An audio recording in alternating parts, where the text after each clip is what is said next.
Fala galera, professor Ramon Gadelha dando continuidade à nossa aula de histologia animal. Já passamos por tecido epitelial, já passamos por tecido conjuntivo propriamente dito, tecido adiposo e tecido cartilaginoso. A partir de agora a gente vai emergir no que a gente chama de tecido ósseo, né? Sem dúvida é o tecido mais resistente que a gente tem no nosso corpo. Por que ele é muito resistente? Você vai entender. Antes da gente falar do porquê dessa resistência, vamos colocar aqui tecido muito resistente. Beleza? Outra característica, né, importante, né, do tecido ósseo é que esse tecido, assim como todo outro tecido conjuntivo, com exceção do cartilaginoso, é um tecido vascularizado. Beleza? Então ele é um tecido vascular, possui vasos sanguíneos. E a gente vai ver como é o comportamento desses vasos no interior de um osso, que é algo extremamente rígido, né? Duro e que apresenta, sim, muita resistência associada à dureza. Vamos entender o porquê disso. Com relação às funções, o que é que eu queria chamar a atenção aqui para vocês, galera? Presta atenção, presta atenção. Vem. Chega. Funções do tecido ósseo. Vamos pensar em osso, já que o tecido ósseo é, sem dúvida, o principal tecido que compõe o osso, que é um órgão. Quando a gente fala em funções de um osso, a gente vai associar aí alguns fatores. Por exemplo, eu posso dizer que o osso ele promove ou ele garante locomoção. Se não tivesse osso, não teria como a gente estar andando. A gente precisa de osso para andar. Mas a gente também precisa de osso para garantir movimentos, articulações. Tá? Então, as articulações também são garantidas devido à presença de osso. Se não tivesse osso, não teria articulação. E também os ossos estão associados à proteção. Por exemplo, os nossos pulmões, o nosso coração está protegido por ossos, por costelas. Tá? Então, os ossos eles também protegem órgãos internos. Outra função dos ossos também é que os ossos eles armazenam sais minerais. E aí eu posso citar aqui cálcio, fósforo, posso citar magnésio. Então é um depósito, é o principal local em que a gente deposita alguns sais, tá? Alguns sais desses, ou a grande maioria que está aí nos ossos, eles acabam se mineralizando e ficando enrijecido, formando o que a gente chama de matriz óssea. Então quando a gente fala em composição, eu botei aqui, galera, mas eu também coloquei aqui para deixar de maneira mais didática. Tá? A composição de um osso é feita de matriz, como qualquer outro tecido, conjuntivo, e as células. Quando eu falo em matriz, aí tem algo especial para a gente falar aqui agora. A matriz que forma os ossos, ele tem dois componentes, ou duas partes, vamos dizer assim.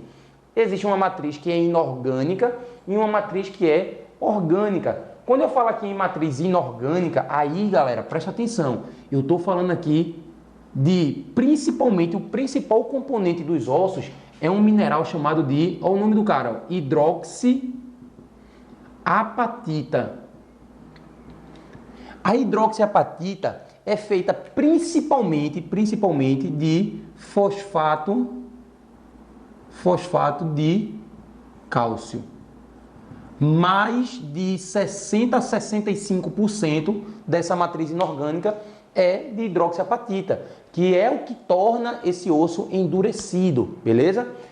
Além disso, a gente também pode encontrar aqui nessa matriz inorgânica muita água, tá? A água que vai garantir hidratação e também resistência a impactos, a pancadas. Então, a água também garante aí esse poder de altamente ser um tecido altamente resistente, beleza? Mas principalmente, galera, eu vou falar aqui novamente, algo em torno aqui de 65, 60, 70% é esse mineralzinho daqui, beleza? E a gente também tem uma matriz orgânica. Aí essa matriz orgânica, ela é feita de fibras proteicas. Qual é a principal fibra? É aquela que a gente já conhece, chamada de colágeno. E aí, presta atenção no que eu vou falar. Veja, presta atenção. O osso, ao mesmo tempo que ele é duro, ele é flexível. Ramon, não entendi. O osso é flexível? É, galera. Só que presta atenção. Veja, escute, absorva o que eu vou dizer para não estar saindo por aí falando besteira. Presta atenção. O osso, eu vou tomar como exemplo aqui essa estruturazinha daqui. Presta atenção. Imagine que isso aqui fosse o osso da gente, especificamente a matriz óssea. E aqui dentro eu tivesse várias células. Vou botar aqui as células aqui dentro, certo? Ó, tá aqui essa célula, tá essa outra célulazinha daqui. Muito bem, veja, presta atenção. Isso aqui é um osso, beleza? Isso aqui é o nosso osso. Observa que eu tenho partes que são flexíveis. Isso aqui flexível é o colágeno, tá? É uma proteína flexível, mas que garante sim resistência, tá? Resistência, por exemplo, à tensão, à tração. Então, o colágeno é um importante componente da matriz óssea. Só que ao mesmo tempo a gente tem algo, fosfato de cálcio, hidroxiapatita, que torna esse cara muito duro. Então imagina que eu pegasse aqui essa tampinha de vidro, imagina aqui o vidro, ó. Esse vidrozinho aqui, que está na minha mão, isso aqui é fosfato de cálcio, como por exemplo, tá? Para a gente entender. Essa resistência que está sendo causada por esse vidro depende desse mineralzinho daqui, beleza? Dessa mineralização. Aí o que acontece? Quando eu tenho algo que é flexível, resistente ao mesmo tempo, algo que é duro e garante essa resistência, faz com que esse osso ou esse tecido seja extremamente, altamente resistente. Só que tem um detalhe, por exemplo, existe a possibilidade de eu tornar esse osso quebradiço. Como? Se eu destruir esse colágeno, essa estrutura flexível que garante essa tensão, eu vou ficar só com essa matriz inorgânica. Aí esse osso ele vai ficar muito quebradiço. É a mesma coisa eu pegar esse vidro, tirar ele da matriz e soltar isso aqui. Opa! Se soltar isso aqui, vai cair, vai quebrar, por isso que ele fica menos resistente, embora continue ficando duro. Existe, galera, por exemplo, a possibilidade de fazer isso, sabe como? Pega um osso de galinha, por exemplo, aquece esse osso. O aquecimento do osso vai destruir essa proteína, ou seja, vai desnaturar essa proteína. E aí, desnaturando isso, a matriz orgânica fica só com a inorgânica. E aí ela fica dura, porém quebradiça. Inclusive, existe uma característica de ordem genética, né, chamada de osso de vidro. Você já deve ter ouvido falar no osso de vidro. O que é o osso de vidro? É um osso em que a pessoa ela não consegue sintetizar ou fixar colágeno na sua matriz óssea. E aí, consequentemente, o osso ele fica duro, porém quebradiço. Qualquer coisinha a pessoa já comete e sofre algumas fraturas, beleza? A gente chama isso, ou essa doença, né, de ordem de característica genética, chamada de osteogênese imperfeita, tá? Que é justamente popularmente conhecida como osso de vidro. Então, o osso, novamente, eu tenho a matriz inorgânica dura e a matriz flexível, colágeno, que torna, juntando esses dois, ele altamente resistente, beleza? Ramon, além disso, você falou de células. Falei, então aqui as células, ó.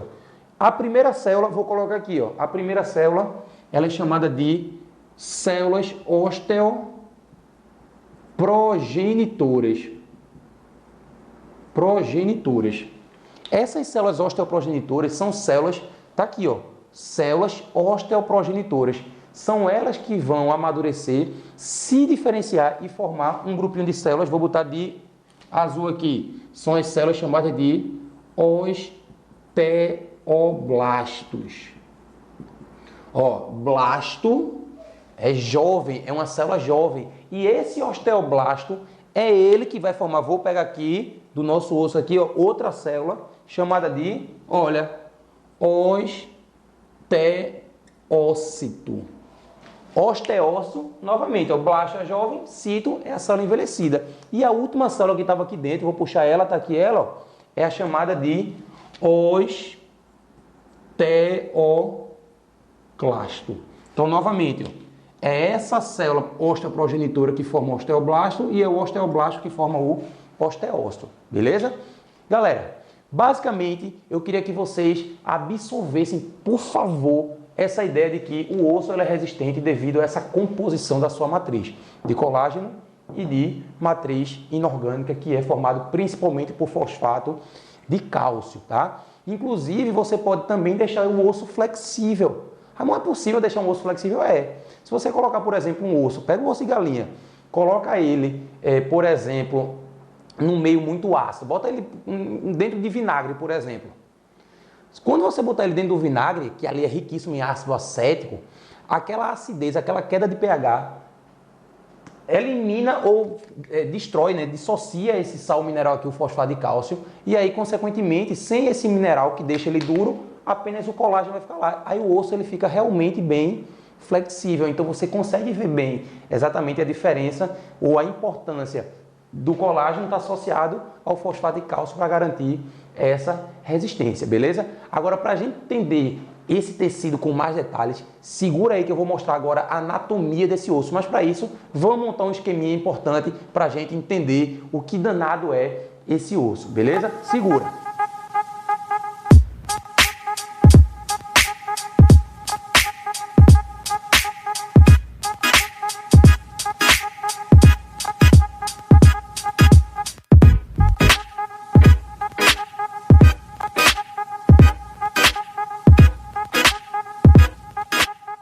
Fala galera, voltando agora a gente tem um esquema decente para a gente trabalhar a anatomia do nosso osso. Óbvio que o foco da gente aqui é estudar tecido ósseo, e aí eu não vou me ater, lógico, a outros pontos ou a outros tecidos que também são tão importantes quanto o tecido ósseo para formar esse órgão que é o osso. Mas aí galera, a gente consegue ter uma noção aí do que é um osso. Veja. Primeira coisa que eu quero falar para você é que isso daqui é um osso longo, certo? Esse osso longo, ele tem como característica... Ah, mas todo osso da gente é longo? Não. Existem alguns ossos que são achatados. Por exemplo, o osso da caixa craniana, ele é totalmente diferente, anatomicamente falando, disso aqui. Mas do ponto de vista da composição do tecido, a gente também vai ter tecido ósseo. Mas vamos estudar aqui o osso, como é que funciona. Veja, presta atenção. Os ossos longos, eles são divididos da seguinte maneira. A gente tem aqui as extremidades do osso. Essas duas extremidades, elas vão ficar em contato, não diretamente, mas vão estar ligadas a outra estrutura óssea, a outro osso, beleza? Então, por exemplo, se eu tenho aqui, ó, esse osso, que a gente chama aqui de húmero, eu vou ter aqui a una e o rádio. Esses ossos estão conectados a esse, então também tem conexão, mas a conexão é sempre nessas extremidades. Essa estruturazinha daqui, a gente chama ela de epífise. Então, eu tenho uma epífise aqui e eu tenho uma epífise também do lado de cá. E aqui no meio, essa região aqui intermediária, a gente chama ela de diáfise. Então, eu tenho duas epífises e uma diáfise. Aí vamos começar de fora para dentro e identificar as estruturas que formam o osso. Essa camada mais externa daqui, ela é chamada de... Vou botar aqui mais para baixo. Essa camada mais externa que está envolvendo todo o osso aqui, ó, que eu botei na cor preta, a gente chama isso de periósteo. Periósteo é essa estrutura que reveste. Peri vem de periferia, ou seja, é novamente aquele tecido, é tecido conjuntivo que vai estar revestindo o osso, beleza? Mais internamente, como é que a gente pode dividir o osso? Presta atenção. O que eu estou mostrando aqui em cima tem aqui embaixo também, só que aqui eu fiz um corte para a gente mostrar ele internamente, beleza, galera? Aí veja, essa parte aqui de cima, a gente chama isso de osso esponjoso. Você já deve ter pego, por exemplo, um osso de galinha, quebrado ele lá na pontinha e ver que ele é todo poroso. Esses poros que se formam aqui é o que dá origem ao que a gente chama de osso esponjoso. E essa região aqui mais externa, vamos dizer aqui, essa partezinha daqui que eu estou pintando aqui, ó, essa partezinha daqui é o que a gente chama de osso compacto. Só que tem um detalhe importante. Eu tenho osso esponjoso na epífise, eu tenho osso esponjoso na outra epífise. E na diáfise, basicamente, a gente vai ter osso compacto. Porque imagina se o osso a gente fosse todo esponjoso. Ele seria tão flexível que a gente ia andar e ia parecer uma mola. A gente ia ficar assim, ó. Então tem que ter uma estrutura compacta que evite que haja uma distensão, um amortecimento, vamos dizer assim, significativo a nível de mudança da forma da anatomia do osso. Beleza? Tranquilo? Então, osso esponjoso, osso compacto. Nesse osso compacto daqui, galera, a gente tem a parte mais interna. E aí eu coloquei em duas cores. Essa laranja daqui, a gente chama ela de medula amarela. E essa medula amarela aqui, ela é especializada em armazenar gordura, ou seja, a gente armazena lipídio também no osso. É o famoso tutano. Você já deve ter comido um osso, né? Um osso bovino, por exemplo, que tem aquela gordura, o tutano. É a medula amarela, ou seja, é uma fonte de armazenar lipídio, de armazenar gordura. E a gente tem aqui a parte vermelha, que eu botei aqui, obviamente, na cor vermelha, é a medula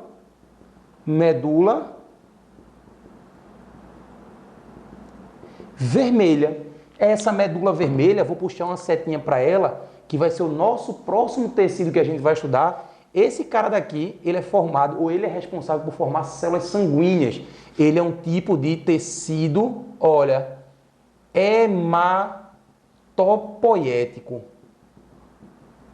Poiese vem de produção, hemato vem de sangue, ou seja, é um tecido responsável por produzir células vermelhas. Quando o fulaninho fez um transplante de medula, a gente está falando de medula óssea. Claro que não é tirar a medula daí e botar em outra pessoa, porque senão o osso ia morrer, ia ser destruído de quem está doando. A medula óssea basicamente é uma transfusão sanguínea de células que estão aqui exatamente na medula óssea vermelha. Por quê? Porque nessa medula óssea vermelha existem células tronco produtoras de células sanguíneas, hemácias, leucócitos. A gente volta a falar sobre isso na próxima aula, beleza? O que é que eu posso mais chamar atenção aqui no osso, nessa estrutura que a gente está vendo? Eu posso falar também da cartilagem. Claro que a cartilagem não é osso, mas ela está em volta aqui do osso. Eu botei aqui embaixo e coloquei aqui representando em cima. Essa cartilagem, galera, é ela que faz ou que garante o amortecimento. A gente falou sobre isso na aula passada. Então aqui eu tenho tecido cartilaginoso, cartilagem. Quando alguém, por exemplo, tem artrose, você vai envelhecendo, igual a motor de carro. À medida que vai envelhecendo, os problemas vão surgindo. E o que é que acontece no caso da artrose? A artrose, imagine que isso aqui fosse uma pessoa normal, a artrose é justamente o quê? Olha, existe uma diminuição dessa cartilagem que está envolvendo. Ela estava bem espessa e ela foi diminuindo. A gente chama isso de artrose. E isso é ruim por quê? Porque a cartilagem, ela evita que um osso entre em contato com outro osso, tá? Ou seja, a cartilagem evita atrito entre duas estruturas que são extremamente duras e resistentes. E aí, consequentemente, se você tem artrose, as articulações começam a ficar prejudicadas. Lembrando que em alguns ossos ainda a gente pode encontrar ainda um líquido, que é o líquido sinovial. Também já falamos sobre esse cara, beleza? É uma bolsinha que fica aqui envolvendo esse cara aqui também, beleza? Mas não vamos entrar nesse mérito agora não. Vimos o que é um osso, entendemos o que é a estrutura, medula óssea vermelha, tecido hematopoético, medula óssea amarela, é um tecido associado a armazenar gordura. Quero chamar a atenção agora para o periósteo, presta atenção, veja, presta atenção. Periósteo nada mais é do que um tecido conjuntivo adjacente que vai garantir que esse osso receba vasos sanguíneos. As células que estão aqui dentro, se liga, preste atenção. Eu vou fazer um cortezinho aqui agora e vou mostrar o osso por dentro, para a gente estudar agora a anatomia interna do tecido ósseo. Por dentro, o que é que a gente vai encontrar? Essa parte mais externa, se liga, preste atenção. Essa parte mais externa aqui, deixa eu melhorar aqui essa linha. Essa parte mais externa aqui seria, vou abreviar, viu? Mas você aí já sabe que eu estou falando aqui do osso compacto. Ou seja, eu estou falando da parte mais externa. E essa parte mais interna daqui seria o osso esponjoso. O que é que eu quero que você entenda? Preste atenção. O osso é chamado de compacto porque ele vai ter uma grande atividade, principalmente dessa célula aqui, ó. Como é o nome dessa célula? Ó, presta atenção. Essa célula daqui, ela se chama, botar para cima. Essa célulazinha daqui, ela se chama osteoblasto. Ramon, o que é o osteoblasto? Blasto é a célula jovem que está a hora inteira calcificando, mineralizando o osso, ou seja, produzindo matriz. Aí veja o detalhe, vê. Esse osteoblasto, ele está aqui, ó, galera, presta atenção. Ele está aqui, ó, osteoblasto. Só que à medida que ele vai calcificando, esse cara começa a sendo levado automaticamente para a periferia. Vai sendo levado para a periferia. É como se eu tivesse assim, ó. Ele está aqui no centro, calcifica. Aí essas células vêm para cá, calcifica. Essas células vêm para cá, calcifica. E aí o osso vai crescendo de forma concêntrica. E um detalhe é o seguinte, que à medida que ele vai saindo do centro para a periferia, essa célula vai envelhecendo. Então, o que era osteoblasto vai virar o quê? Deixa eu apagar aqui agora. Ele vai virar futuramente o osteócito. Já já eu vou falar um pouquinho sobre o metabolismo dessas células, metabolismo do cálcio. Mas eu quero que você entenda que são essas células que vão secretando a matriz óssea, ou seja, fosfato de cálcio, beleza? Outra coisa interessante aí é o seguinte, veja, como eu tenho uma matriz dura, enrijecida, resistente, eu vou ter dificuldade de transporte de substâncias, concorda comigo? Beleza. Só que para garantir isso, o periósteo, ele começa a invaginar por dentro do osso e garantir que os vasos sanguíneos que estão aqui possam vascularizar a parte interna do osso. Então, uma das funções do periósteo é garantir a vascularização óssea. E essa vascularização óssea vai fazer com que todas as células aqui possam ser nutridas, receber oxigênio, receber nutrientes, liberar excretas. Então vai ter troca de substâncias. Detalhe, observa que esse periósteo entrando, ele permite a formação de canais. Esses canais em conjunto, vou puxar uma setinha desses canais. Esses carinhas aqui em conjunto, eles são chamados de sistema, olha o nome dele, sistema de Harvey. Esses sistemas de Harvey, eles têm canais que vão tanto na vertical quanto na horizontal fazendo essa comunicação. E aqui dentro passam o quê? Vou botar aqui em cima. Aqui vai passar vasos sanguíneos, vai passar vasos linfáticos, vai passar nervos. Então a gente tem também aqui inervação também, ó, vasos barra nervos. Está aqui nervos de verde para destacar. Então a gente também tem um tecido que é inervado. Por isso que quando a gente quebra um osso, aí presta atenção, venha para cá, venha para cá. Quando a gente fratura um osso, se liga, ó, fraturei o osso aqui, ó, nesse ponto. Essa fratura que está acontecendo aqui, houve o rompimento de quem, galera?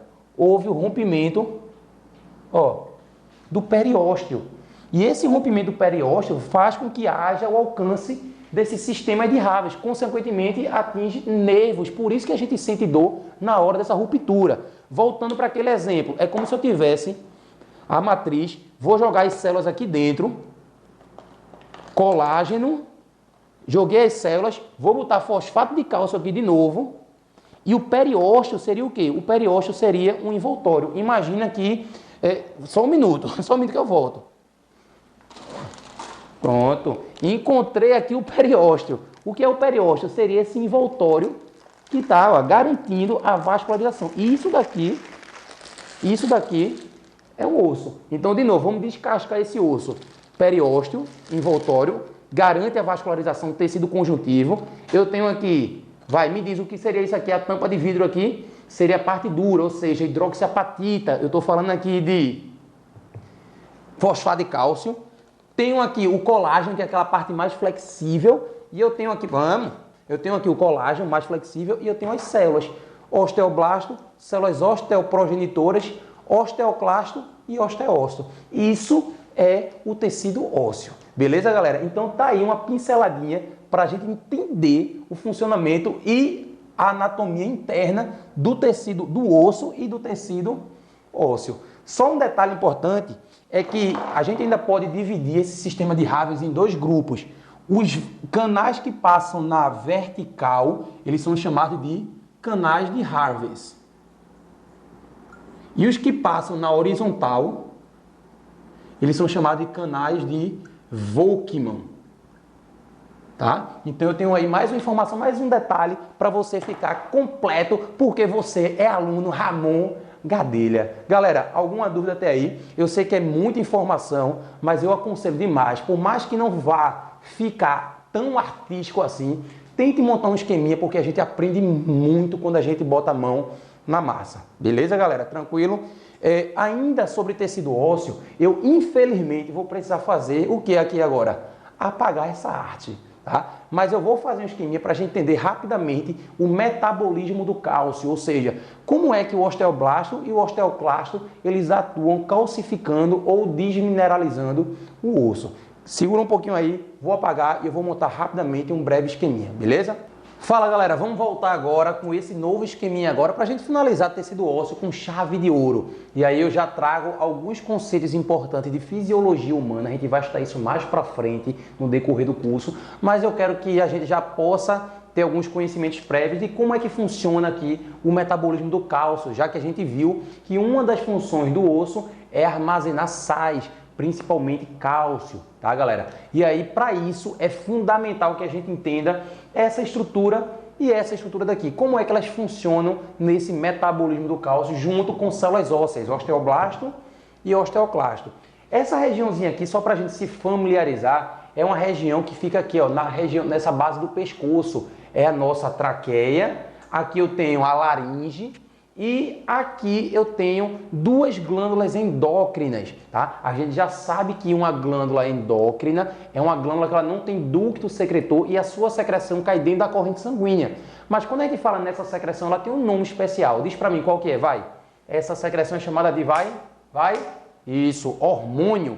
Então quando a gente fala de hormônios, eu estou falando de glândulas endócrinas. Quais são essas glândulas que eu queria chamar a atenção? A tireoide e a paratireoide. São glândulas que elas agem em parceria, uma respondendo ao estímulo da outra. Observa aqui, galera, presta atenção. Se, por exemplo, eu tirar cálcio do osso, certo? Eu desmineralizar esse osso e jogar para a corrente sanguínea, ou seja, eu estou tirando cálcio daqui e jogando esse cálcio para cá, beleza? Então, o que é que vai acontecer com a taxa de cálcio no sangue? Essa taxa, ela se eleva.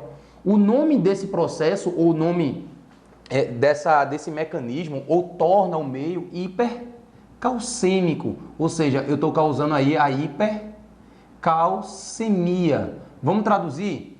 Hiper significa muito e calcemia vem de cálcio, de taxa de cálcio no sangue. Então eu elevo essa taxa de cálcio no sangue.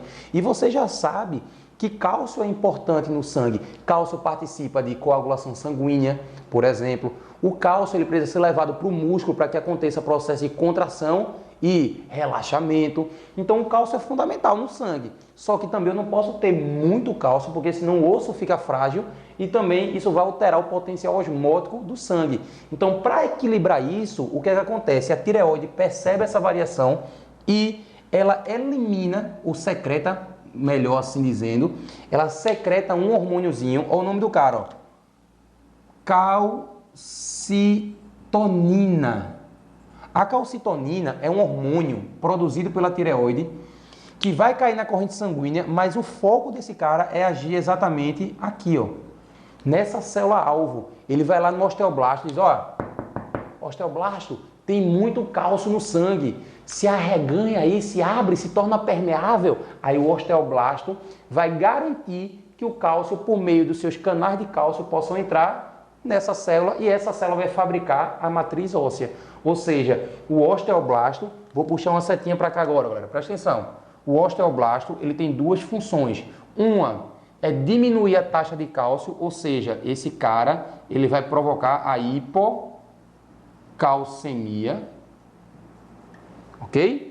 E outra função desse cara é que ele pega esse cálcio e ele joga para o osso, para a matriz inorgânica, ou seja, para a matriz óssea. Então ele vai fazer o quê? A mineralização óssea. Ele é um hormônio, ele é uma célula mineralizante, mineralização óssea. Beleza? Aí veja, se eu causei aqui a hipocalcemia, significa que a minha taxa de cálcio caiu. Então, de novo, queda de cálcio, a gente chama isso de hipocalcemia. E aí, pelo amor de Deus, não vai confundir hiper com hipo. Hiper, alta taxa, hipo, baixa taxa de cálcio. Nesse momento em que a taxa de cálcio cai, isso também é uma preocupação para o corpo, porque a gente já sabe que o cálcio precisa estar na corrente sanguínea para desempenhar outras funções em outras regiões do corpo, inclusive no sangue, coagulação sanguínea. Só que aí o que é que acontece? Se eu diminuo muito o cálcio, eu vou gerar um problema. Aí, para isso, entra em ação uma outra glândula chamada de paratireoide. Ramon, onde é que fica essa paratireoide? Ela fica aqui, ó. Ela fica em associação com a tireoide. São essas 4 glândulas laranjas, são as paratireoides. Aí, essa glândulazinha daqui, ela vai secretar um hormônio, vou botar aqui o nome dele, ó. Esse hormônio, olha o nome dele. Ele se chama paratormônio. E o paratormônio é um hormônio que vai agir exatamente aqui, ó. Ele vai agir exatamente nessa célulazinha daqui. Essa célula é chamada de osteoclasto. Aí é a mesma coisa. O hormônio que caiu no sangue vai lá no osteoclasto e diz: osteoclasto, a taxa de cálcio está muito baixa. A gente precisa resolver isso. Aí esse hormônio, ele avisa ao osteoclasto e o osteoclasto faz o quê? Pega o cálcio que tem aqui e joga para o sangue, ou seja, essa célula vai desmineralizar, quebrar a matriz óssea e jogar cálcio no sangue, provocando a hipercalcemia. Então, em resumo, esse cara daqui, ó, esse cara daqui provoca o quê? Primeiro, a desmineralização. Deixa eu botar mais para cá, para não ficar apertado. Esse cara vai provocar a desmineralização óssea e ele também provoca o aumento de cálcio. O aumento de cálcio se chama hipercalcemia. Então percebam aí, galera, que na verdade esse cara, o osteoclasto, ele age exatamente de forma oposta, de forma antagônica a esse cara. Da mesma forma, a tireoide age de forma antagônica à paratireoide. Mas são glândulas e, ao mesmo tempo, hormônios que elas secretam que são parceiros. Por quê? Porque um vai equilibrando o outro, ou seja, buscando o que a gente chama de homeostase. Olha que palavra linda. Homeostase é o equilíbrio do funcionamento interno. É como se fosse uma gangorra. Aumentou muito a calcitonina, o paratormônio já vem aqui. Ó, devagar, devagar. Aí a calcitonina vai caindo. Aí o paratormônio começa a aumentar muito a calcitonina, buscando sempre esse equilíbrio. Em resumo, tireoide produz calcitonina. Calcitonina promove ou permite que o osteoblasto tire cálcio e provoque a hipocalcemia. E esse cálcio vai para onde? Para a matriz óssea. Já o paratormônio, que é produzido por essa glândula, ao perceber essa hipocalcemia, quando ele percebe essa queda, ele vai no osteoclasto para dizer o quê? Osteoclasto, tem muito cálcio aqui, eu preciso aumentar, tem muito cálcio no osso e tem pouco no sangue, então vamos jogar cálcio para o sangue, provocar a hipercalcemia. Então essa aula foi recheada de informações para você sobre tecido ósseo. Isso é biologia, isso é Ramon Gadelha. Vamos embora.